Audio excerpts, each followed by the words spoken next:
Hello everyone, welcome to our channel. Telugu రాష్ట్రాల్లో భారీగా కురుస్తున్నటువంటి వర్షాలు వివరాల్లోకి వెళ్దాం. వాతావరణ పరిస్థితులు తెలుసుకుందాం. వాటన్నిటికంటే ముందు మీరు ఇంకా మన ఛానల్ కనుక సబ్స్క్రైబ్ చేయలేదా అయితే ప్లీజ్ వెంటనే సబ్స్క్రైబ్ చేయండి.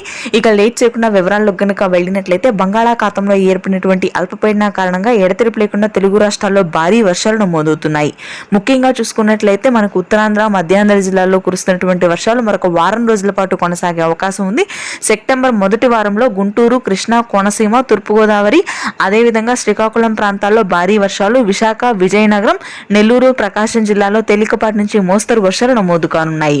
గత 4 రోజులుగా కురుస్తున్నటువంటి వర్షాలు తెలంగాణలో మరింతగా పెరిగే అవకాశం ఉంది. అత్యధికంగా మధ్య తెలంగాణ, ఉత్తర తెలంగాణ జిల్లాల్లో భారీగా వర్షాలు పెరగనున్నాయి. హైదరాబాద్లోని అమీర్పేట, కాగజ్ నగర్, మల్కాజ్గిరి, జిహెచ్ఎంసీ, ఆదిబట్ల, గట్కేసర్, ఎల్బీ నగర్ ప్రాంతాల్లో భారీ వర్షాలు నమోదవుతాయి. ఇక ఉత్తర తెలంగాణలోని నిజామాబాద్, ఆదిలాబాద్, నల్గొండ, ఖమ్మం, భద్రాద్రి కొత్తగూడెం, మేడ్చల్, మంచిర్యాల, రాజన్న సిరిసిల్ల ప్రాంతాల్లో కూడా తేలికపాటి నుంచి భారీ వర్షాలు ఉత్తర కోస్తా మీదుగా విస్తరించే అవకాశం ఉంది. రాయలసీమ వ్యాప్తంగా ఈరోజు పొడి వాతావరణం కొనసాగుతుంది. కర్నూలు, చిత్తూరు ప్రాంతాల్లో చిరుజల్లులుంటాయి. Thanks for watching.